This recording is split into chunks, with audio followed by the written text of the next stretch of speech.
A common rite of passage for burgeoning cinephiles is watching every movie to win the Academy Award for Best Picture. At just under 100 films, the list is both substantial yet manageable, a crash course sampling of Hollywood history from the tail end of the silent era through to the present day, and a curation of the best films within that history. You'll likely disagree with a lot of those choices, but that's half the fun of watching Best Picture winners, pondering what you'd give the Oscar to instead.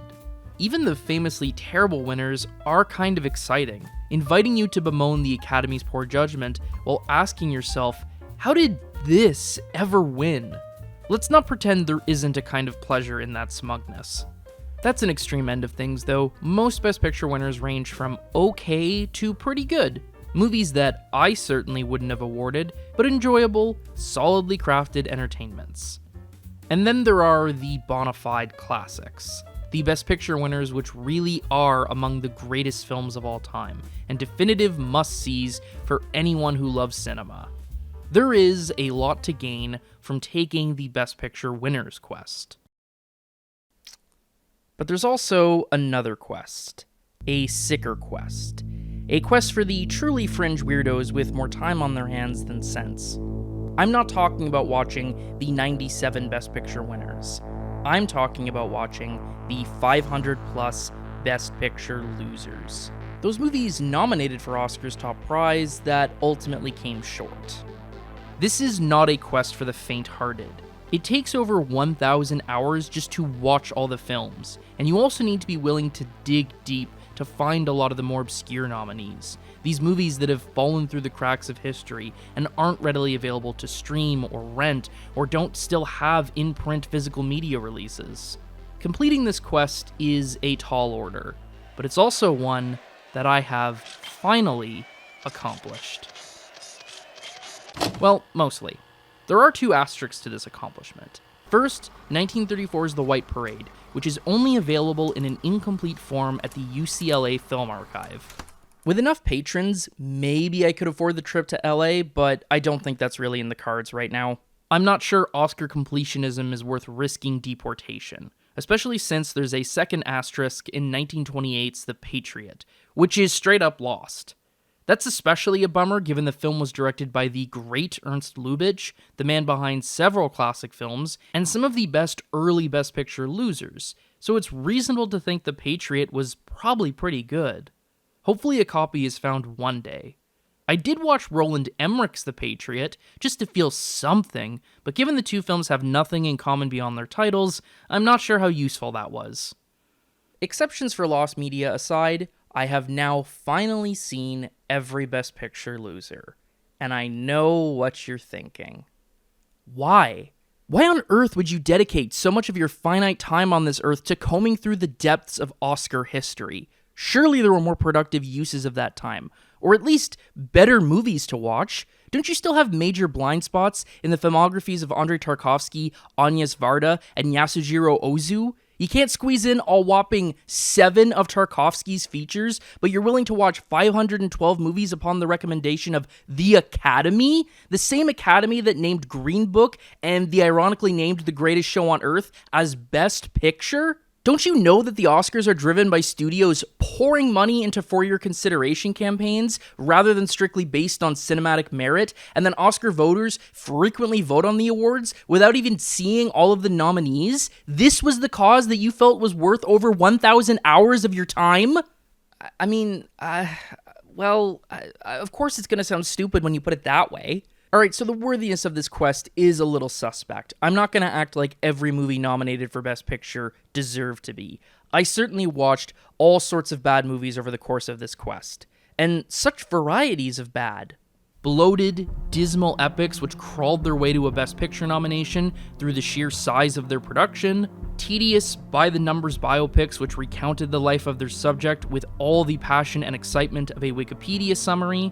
Cornball religious propaganda, content to preach to the converted, maudlin melodramas entirely unconvincing and often laughable, and of course, a litany of straight-up racist movies, from comical blackface scenes to white actors playing Asian characters, to just explicitly pro-colonial narratives endorsing white heroes exerting their will over black and brown people in foreign lands.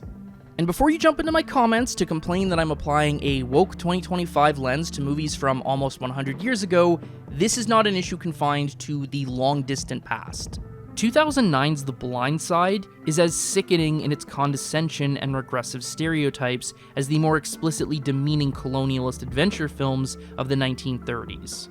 And at the simplest level, there are the films which are just plain boring. Movies like State Fair, where a family of country folk go to the state fair, or Three Coins in the Fountain, where three friends each have an unconnected romance that is neither funny nor romantic, or Fanny, a Broadway musical with all its song and dance numbers removed, or Don't Look Up, a movie that postures as a comedy but is so busy lecturing the audience that it forgets to tell jokes. I could go on and on and on and on. Of course, it's not all doom and gloom. In the same way a lot of Best Picture winners are among the greatest movies of all time, so too are many of the Best Picture losers. Some of you might remember my own top 100 movies list, where almost a quarter of the entries were Best Picture losers, including my number one. Dozens of these films are definitive must-sees. But here's the thing, you probably don't need to dive through all the Best Picture losers to find these movies. Your Raging Bulls, or 12 Angry Men's, or Citizen Goddamn Kane's are so much bigger than their brushes with Oscar gold. These are movies by major filmmakers that have entered the pantheons of both the most acclaimed movies of all time and the most iconic, movies for whom losing Best Picture is little more than a footnote in their overall legacy. If you have any investment in the classics of Hollywood cinema, you will see a lot of these movies regardless. Or even if you're not interested, some of these movies are so big within the popular culture, they're hard to escape. Hell, quite a few are films I saw when my only context for Oscar was a trash can dwelling grouch. So while on paper it might look like going through the Best Picture losers means going through a litany of classics, in practice, by the time I was actively seeking out Best Picture losers, most of its best movies were already behind me. What was still ahead of me were movies which were fine.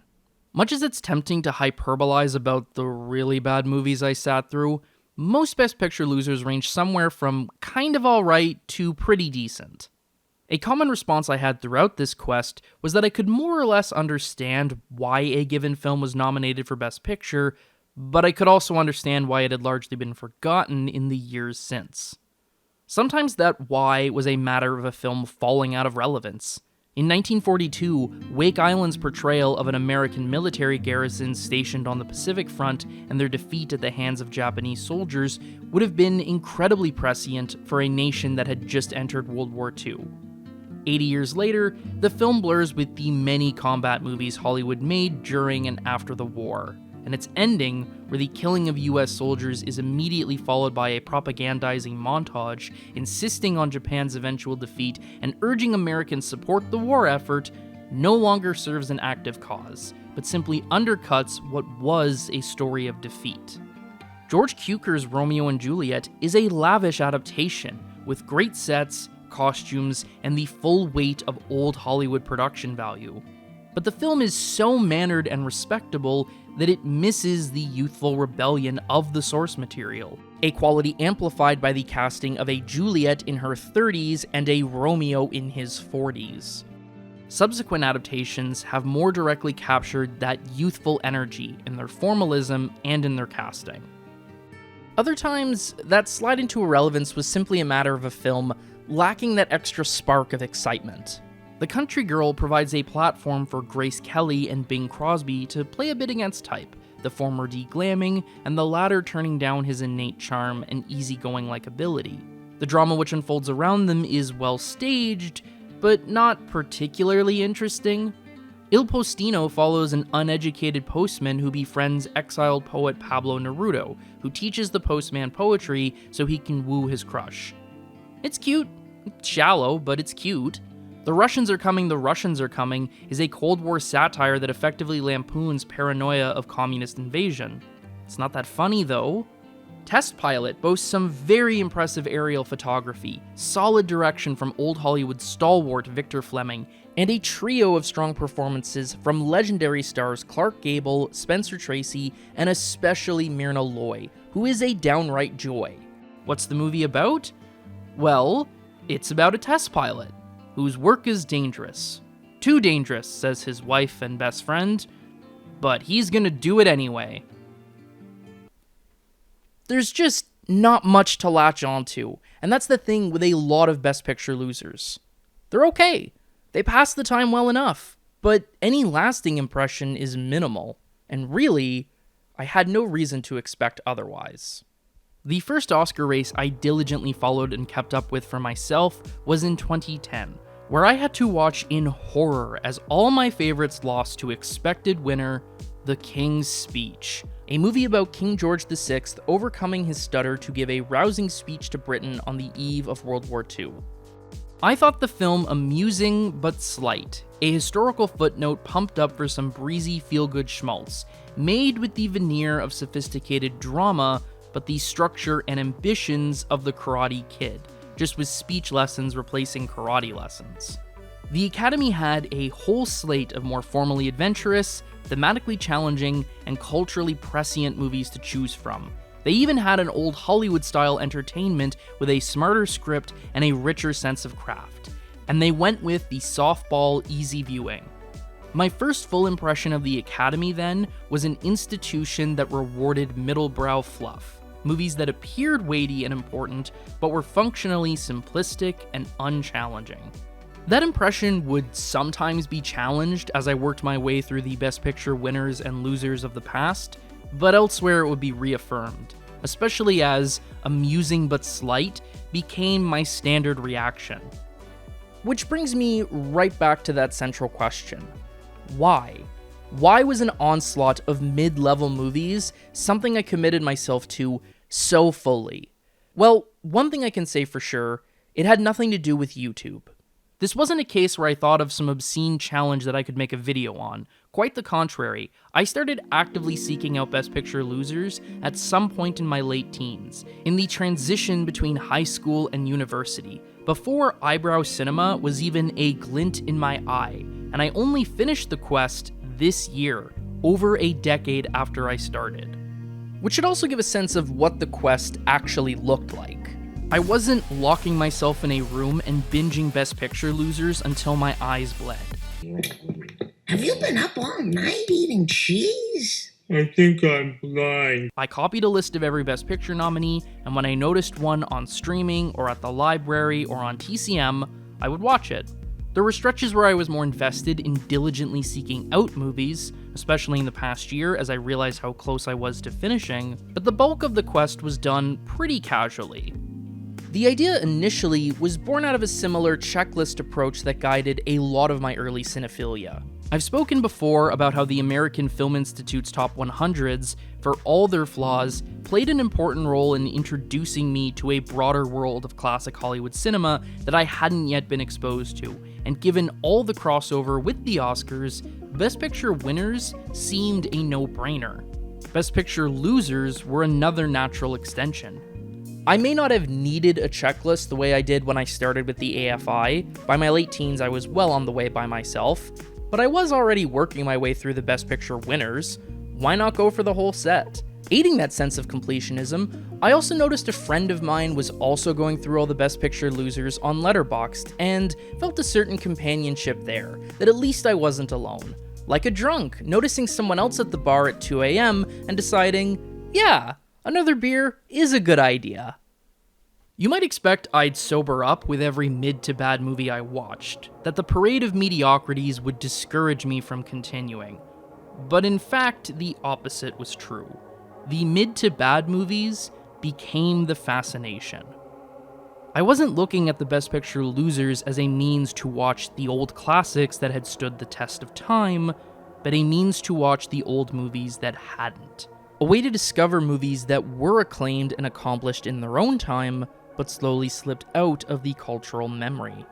Doing so offered a better, more complete portrait of film history, one which went deeper than just celebrating the great works of cinema, but also acknowledged the modest ones, or heck, even the bad ones.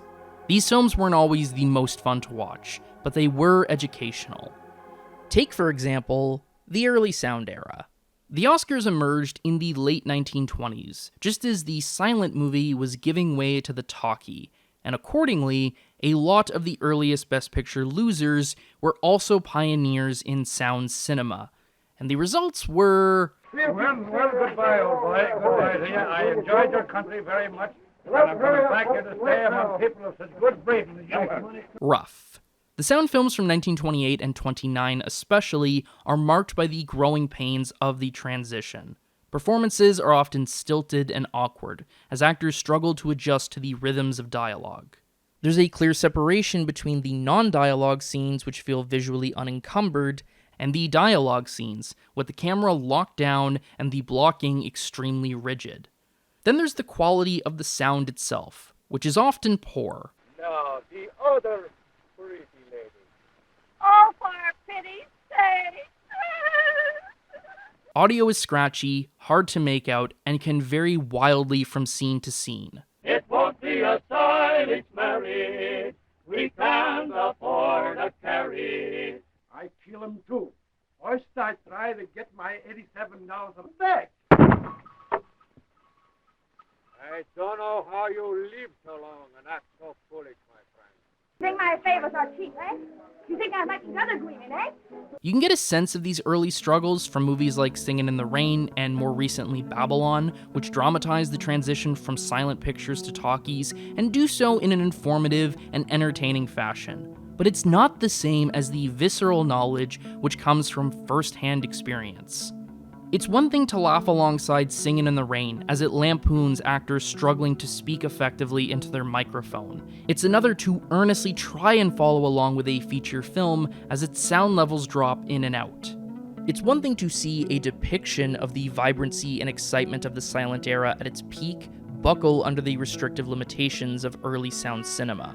It's another to actively see those limitations come to bear upon a film, as it shifts between freeing visual scenes and stifling sound ones.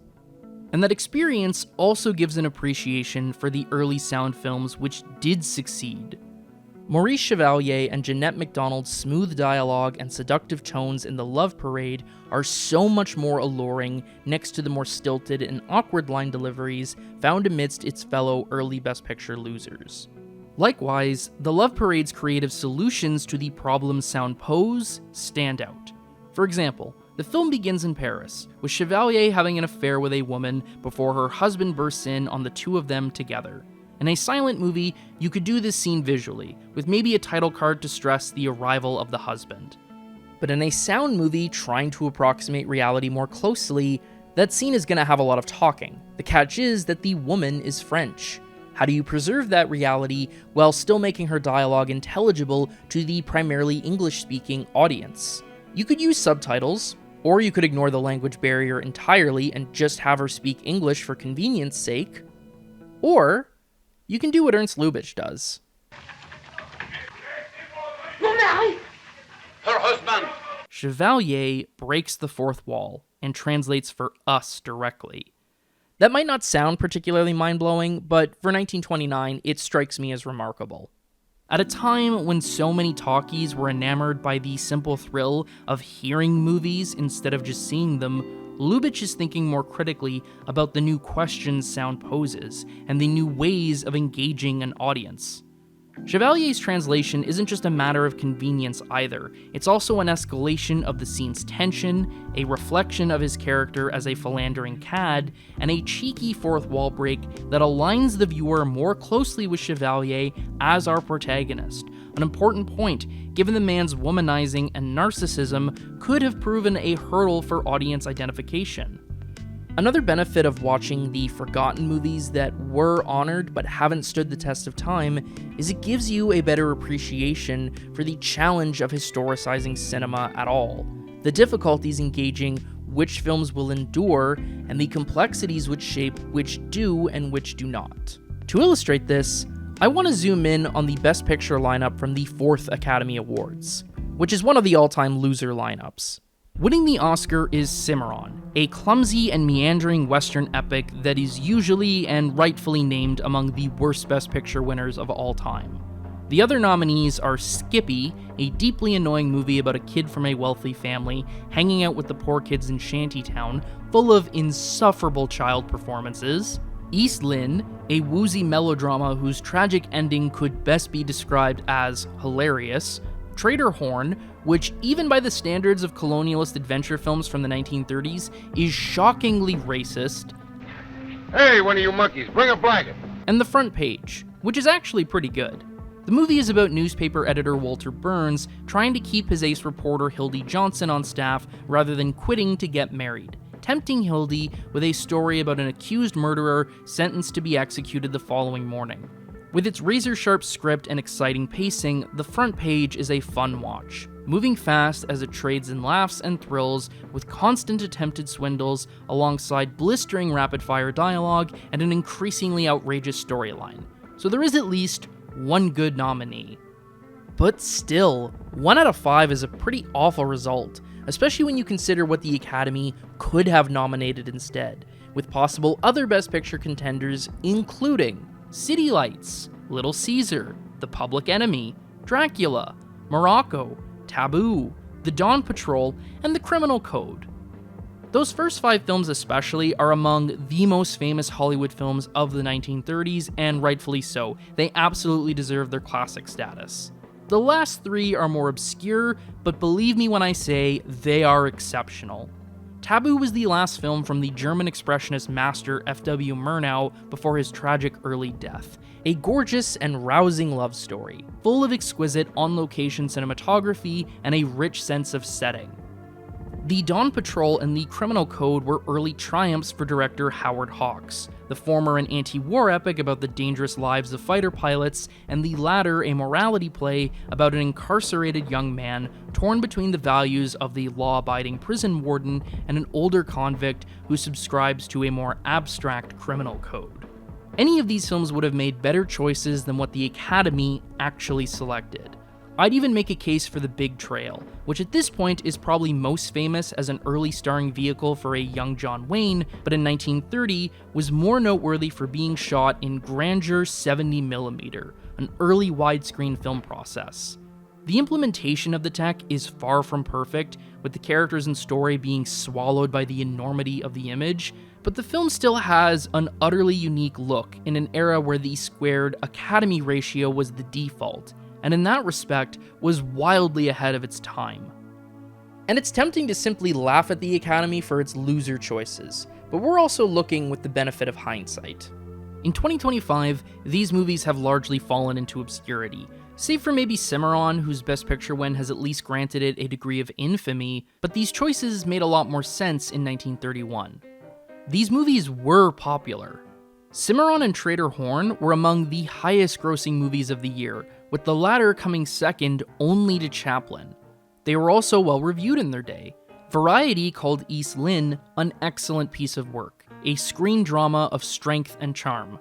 Kinematograph Weekly called Skippy a masterpiece of its type, the most delightful and simple picture of child psychology that we have yet had on the screen. Variety added that the only reason anyone could dislike Skippy was if they were 100% inhuman. The New York Times described The Front Page as a very entertaining picture for anyone anywhere, destined to be universally liked. Trader Horn was considered a peak of cinematic entertainment.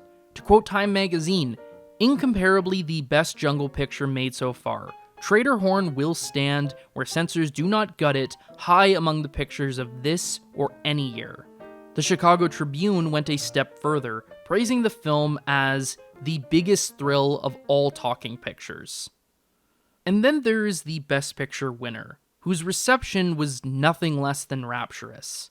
Cimarron, it seems safe to say, is a notable addition to the small list of distinguished pictures that the years have given to the American theater. For in Cimarron is vested stirring drama, stark beauty, daring and adventure on a plane that is seldom seen on the screen. A great and worthy effort, this transcription of early Oklahoma life will be hailed as one of the high spots of the year. It has everything. An elegant example of super filmmaking and a big money picture, this is a spectacular Western away from all the others. One of the screen's big achievements. You should see Cimarron. Your mother and father should see it. All your children should see it, and so should theirs if they have any.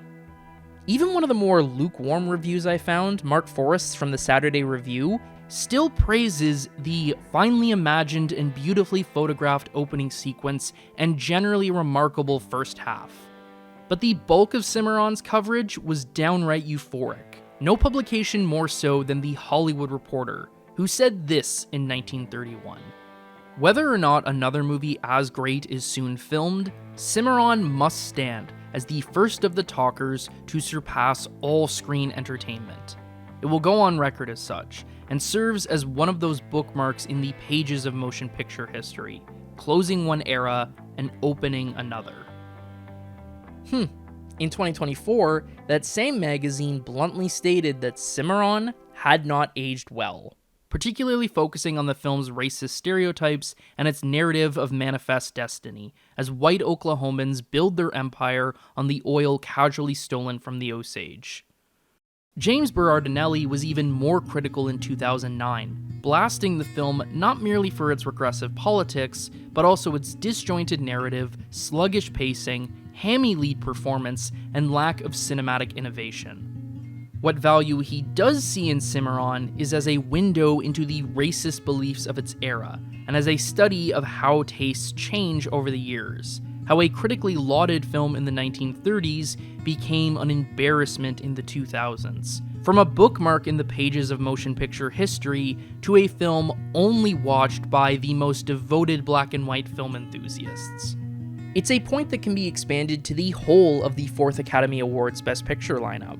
These films were widely regarded as the films of 1931 by the Academy, by critical reception, and by box office receipts. And all of them have aged horrendously. The racism which was always present in Cimarron and Traderhorn has grown more unacceptable in mainstream culture. The standards for child actors have improved so dramatically as to make Skippy's plucky cast of children grating by comparison. The swooning melodrama of East Lynne now reads as histrionic and unbelievable. And what once seemed a peak for film form in the talkies now seems well below standard. And this is also when primarily considering just the films and their qualities, and not external factors. No one could have predicted that East Lynne would become partially lost, the only known surviving print incomplete and only accessible at UCLA were it not for the efforts of bootleggers. No one could have predicted that nearly 100 years after Cimarron, another Best Picture nominee would tell the story of white men profiting off the oil in Osage County, and would do so with far more insight and cinematic inspiration than Cimarron could ever muster. And certainly, no one could have predicted what happened to the front page. Back when I was describing the front page's plot, you might have thought to yourself, gee, that sounds kind of familiar. And that's probably because it was remade by Howard Hawks as the far more famous His Girl Friday, a film which took the core ingredients of the front page and improved on them in every way. Most significantly, Hawks gender-flipped Hildy and made her Walter's ex-wife in addition to his paper's star reporter, adding a whole extra charge to their relationship for drama and comedy, and imbuing the story with the subtext of a woman choosing between becoming a housewife or remaining at the top of her profession, with the film unambiguously preferring the latter. The movie also just levels up all of the front page's existing strengths. The screenplay takes dialogue that was amusing in the front page, Why they be naming streets after you? Johnson Street. and makes it hysterical. Well, they'll be naming streets after you. Hildy Johnson Street. There'll be statues of you in the park. The movies will be after you. The radio. By tomorrow morning, I'll bet you there's a Hildy Johnson cigar. You can see the billboards now. It says, light up with Hildy Johnson. Light up with Hildy. Stop that acting. Huh? The manic energy of the script is better expressed through Hawks' more exaggerated direction of gesture. And while the lead performances from Adolphe Menjot and Pat O'Brien are just fine, they pale in comparison to Cary Grant and Rosalind Russell, each doing career-best work. The front page is still a good movie, easily the best of the nominees, but it's also so similar to its superior remake that it's been functionally rendered obsolete, a status that is reflected in the legacies between the two. Compare the 6,000 logs for the front page on Letterboxd to the 166,000 for His Girl Friday. In his essay for Criterion, Michael Sergau describes the front page as the zestiest and most influential movie you've never seen. That Criterion release bundles both movies together, and while the front page does get its own disc and its own essay, the cover art makes no illusions about which film is the main focus. And while it's tempting to chalk that result up purely to meritocracy, that doesn't tell the whole story either.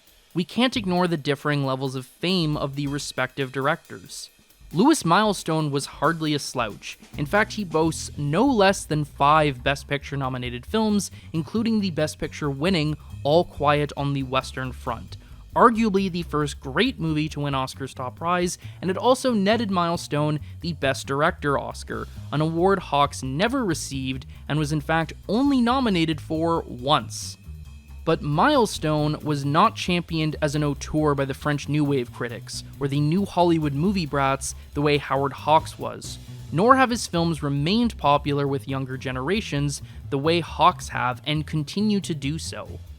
Milestone is known by those who study classical Hollywood cinema, but Hawks is synonymous with the era. It's also important to consider each film's shelf life post-theatrical release. In an interview for the Criterion edition, David Bordwell discusses how His Girl Friday falling into the public domain allowed reels of the film to be acquired cheaply by universities, and how, as an instructor, he bought the film and showed it in a variety of courses, from auteur theory to critical analysis to the comedy film. In effect, the film's public domain status helped it not just be shown more widely and more frequently, but helped build its legacy as an important movie worthy of study. On the other hand, video releases of the front page from the 1980s up to the 2010s were of alternate versions of the film that were not reflective of Milestone's preferred cut, substantially hindering its impact and its reach. Much as I do truly believe His Girl Friday is a vastly superior film to the front page in every conceivable way, it would be naive to think these external factors haven't played a role in shaping each film's ensuing legacy. Of course they have. So I have sympathy for the Academy's, in hindsight, rather regrettable picks for the best pictures of 1930 and 1931. History is very, very difficult to predict. And while I can certainly see why a lot of people might prefer to leave your Cimarrons and Trader Horns in the past, seeing them offers a compelling look into a forgotten Hollywood, elucidating the films which were significant then and not just the ones that are significant now. Indeed, one of the best uses of the Best Picture nominees is not so much a list of the best movies of a given year, but a kind of historical snapshot. Part of why the 1939 Best Picture lineup is so famous is not just because so many of the nominees were considered all-time classics, but because the films represent a summit of Golden Age Hollywood in the 1930s, a dream factory which excelled at the production of art and entertainment in equal measure. The 1967 Best Picture lineup represented the schism at the heart of American cinema in the late 60s, the nominees divided between the old-fashioned, light entertainments which reaffirmed family values and existing power structures versus the rebellious, formally audacious movies which rewrote the rules of Hollywood filmmaking and represented the vanguard of the new Hollywood. This would be the foundation of Mark Harris's 2008 book Pictures at a Revolution, which uses the Best Picture nominees to map out the origins of the new Hollywood, and indeed, that history would continue to mark the Oscars to follow. As the 60s rolled into the 70s, traditional nominees like costume dramas and period epics slowly but surely began to be outnumbered in Best Picture lineups by the violent, formally audacious, and rebellious youth movies steeped in ambiguity and dread. In his book Oscar Wars, Michael Schulman foregrounds the 1975 Best Picture lineup, where 4 of the 5 nominees, including eventual winner One Flew Over the Cuckoo's Nest, marked a collective diagnosis of America's ills and of the counterculture spirit of the 60s, souring into the bitterness and seething anger of the 70s. But he also noticed something else. Amidst the morally muddled movies with downer endings was another nominee from a young director, but one with relatively straightforward alignments of good and evil, and concluded with rousing triumph and a happy ending. Jaws would not win Best Picture, and Steven Spielberg would famously not even earn a Best Director nomination. Oh, I didn't get it. I didn't get it. I wasn't nominated. I got beaten out by Fellini. But it eviscerated the box office like no movie ever had before, and it, more than Cuckoo's Nest or Nashville or Barry Lyndon, pointed to Hollywood's future. High-concept entertainments with likable heroes and happy endings. The next year, another 4 new Hollywood movies, steeped in ambiguity and downbeat endings, were nominated for Best Picture, but this time, they'd all lose to a plucky underdog story called Rocky. It can be tempting and easy to overstate the Oscars and their influence. The avant-garde experimentation of the 70s New Hollywood did not suddenly end because the Academy decided it liked Rocky more than Taxi Driver, but as a barometer of film history, of how the industry and its tastes have evolved, it is useful and fun to track. Of course, that kind of historical framework also brings with it the baggage of expectations, as nominees and winners are weighed against the movies that they quote-unquote snubbed. That's basically what I was doing as a teen, angry that the King's Speech was stomping all the movies that I liked, or again earlier in this video when I put forth the alternate contenders for the 4th Best Picture Oscar. But those expectations can also weigh down on a film while you're watching it. Take 1973's A Touch of Class. This is one of the many just okay Best Picture nominees I discussed earlier, but the good side of okay. An amusing romantic dramedy with some good performances and a handful of chuckles, especially when Paul Sorvino was on screen. It's a solid movie, a decent way to spend 100 minutes. But at the same time, I kept having this intrusive thought while watching it. I can't believe this was nominated for Best Picture when Badlands and Mean Streets weren't. And that's not fair, and I know it's not fair. There's no reason to compare a breezy romantic dramedy with a violent coming-of-age story about small-time hoods, or a true crime killing spree told as a kind of detached fairy tale. No reason, except for the context provided by Oscar. And that's the catch-22 that can come with a Best Picture nomination. I'd probably have enjoyed the movie a bit more without the baggage of being nominated for Best Picture, especially over what are, to my eyes, far more worthy artistic achievements. But on the other hand, it's unlikely I would have ever seen or even heard of A Touch of Class without its Best Picture nomination. Variations of this play out almost every Oscar season. In January 2021, Coda premiered at the Sundance Film Festival to generally positive reviews, with critics complimenting its tender, feel-good coming-of-age narrative. Audience reception was also mostly strong when the film hit streaming in August, the general consensus being that Coda was a nice little movie. But then it got nominated for Best Picture, and in the weeks leading up to the Oscars, it slowly became the frontrunner, and in the process, the Oscars season villain. A softball, formulaic schmaltz fest that was posed to beat more daring and adventurous fare. In that context, the film was viewed much more harshly, even more so when Coda did in fact win the Oscar. Speaking of anger-inducing Oscar winners, let's talk about Crash, which is most certainly the most hated Best Picture winner of my lifetime, a one-word shorthand to denote how awful the Academy's tastes are.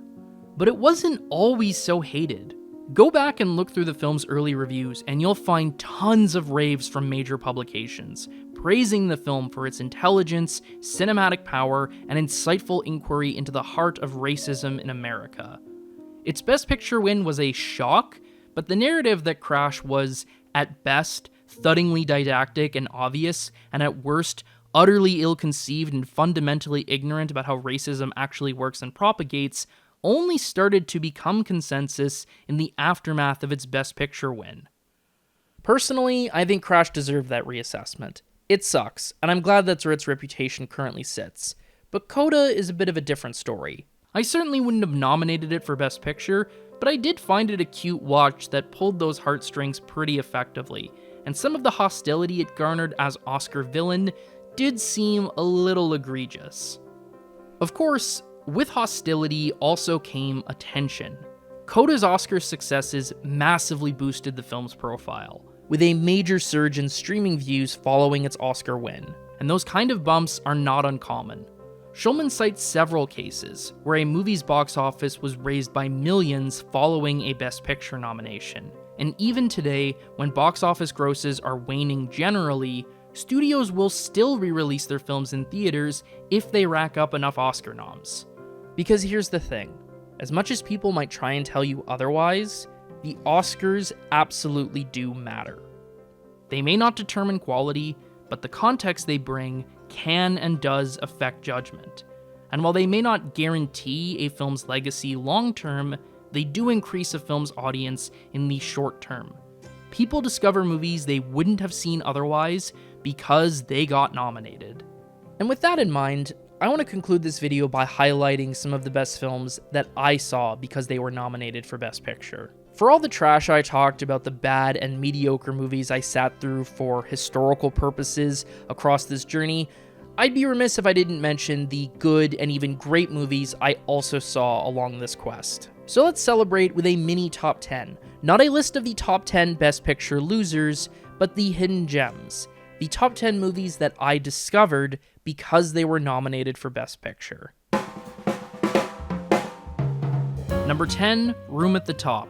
A very well-directed drama about a social climber trying to escape his class origins through romancing the daughter of a factory owner, all while secretly conducting an affair with an older, married woman. Very mature and probing. Number 9, Sounder. Deeply resonant look into the lives of black sharecroppers in Depression-era Louisiana. That setting is well realized visually and socially, but it's the fantastic performances from Cicely Tyson and Paul Winfield that really make Sounder special. Number 8, Battleground. At a glance, it might blend in with the glut of World War II movies Hollywood made in the 40s and 50s, but this is a sobering look at the experiences of soldiers both in combat and outside of it, told simply but compellingly. Number 7, I Am a Fugitive from a Chain Gang. A little bit preachy and emotionally manipulative to be sure, but it's also a brutal depiction of the ravages of the Depression and the abuses of chain gang prison labor. I haven't watched this film in over a decade, and its ending still haunts me. But you must, Jim. How do you live? I steal. Number 6, A Tale of Two Cities. Soaring epic with a vast sense of history and scale. The storming of the Bastille is one of the best set pieces in all of 30s Hollywood. Number 5, 1,000 Clowns. Wonderfully dry Jason Robards' performance, witty screenplay, and a ramshackle sense of fun in its editing rhythms and visual style. Based on Letterboxd logs, this is the least popular film in this list by some margin, and among the least popular Best Picture nominees of all time. And that's a shame, because 1,000 Clowns is a real treat. Number 4, Seventh Heaven. Among the very first Best Picture losers. I don't normally go in for these kinds of broad, sweeping melodramas, but when the filmmaking is this impassioned and inspired, I gotta leave my qualms at the door. Some of the images here are downright sublime. Number 3, The Oxbow Incident. This actually has a fairly large number of logs on Letterboxd and might be pushing the Little Gems vibe of the list I'm trying to go for, but it's certainly not a movie I had any knowledge of until I tackled it through this quest. This is the second list appearance of director William A. Wellman after Battleground, and is a similarly grim look at men consumed in violence. The Oxbow Incident is a simple morality play about the dangers of mob violence, which it condemns directly through dialogue, but it's the sickening dread in the anticipation of that violence which resonates most. Number 2, She Done Him Wrong. Mae West is such an icon of the screen and so integral to pre-code Hollywood that I may well have seen her most famous film eventually, but there's no denying the Best Picture quest brought me to She Done Him Wrong far earlier than I otherwise may have, and the film would stick with me for years after. Cheekily subversive, with a great sense of humor and some rightfully iconic dialogue. Number 1, Of Mice and Men. Lewis Milestone may have seen his The Front Page eclipsed by a superior remake, but he at least has the honor of topping this list. I'm sure he'd be thrilled. Of Mice and Men is the forgotten film from the immortal 1939 Best Picture lineup. It's not a sweeping epic, an all-ages pop entertainment, or a blistering piece of escapism. It's not a showcase for an old Hollywood icon to give one of their finest performances. but it is a near-perfect film adaptation of John Steinbeck's novella, capturing the precarity of migrant work, the yearning for impossible dreams, and most importantly, the delicate friendship between George and Lenny. These characters mean a lot to me, and seeing them brought to the screen so fully and completely is very special. Much of the film's power, of course, comes from Steinbeck, with the movie sticking very close to the source material, but realizing that material on screen is no small feat. The drama and tragedy could have easily felt overbearing or manipulative or even just plain ridiculous, but the film lands with devastating honesty. The finest gem I discovered along my Best Picture quest, and one of the most underappreciated gems in all of classic Hollywood. And with that, it's over. I must say, I'm pretty happy with this journey. I watched a handful of legitimately great movies I may well have never seen otherwise, and even the not-so-great movies have unequivocally bolstered my understanding of film history. I'm glad I watched every Best Picture loser. Would I recommend you watch every Best Picture loser? That's a different matter. If you're a young cinephile just beginning to dig through film history, I would say no. You'll be directed to the bigger Best Picture losers anyway and have more pressing and more rewarding gaps to fill. If you're just looking for some forgotten gems, I'd recommend tackling my top 10 list and maybe looking through the full list of Best Picture losers and checking which ones speak to your interests. If you like old war movies, you should probably watch 12 O'Clock High.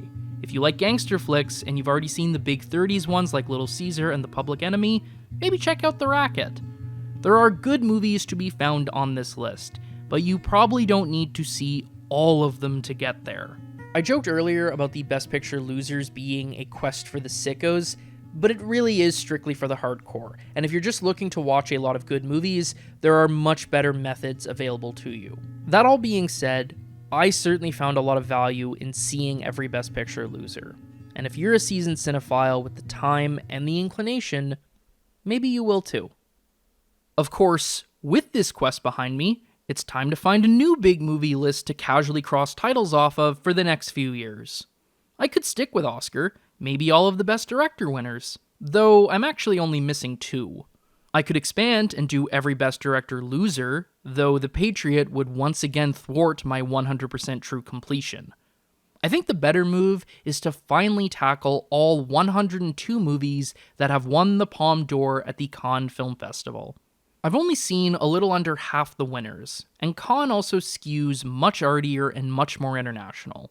It's a good break from the middlebrow-leaning Academy, and I also suspect I have some major classics ahead of me on this path, new and old.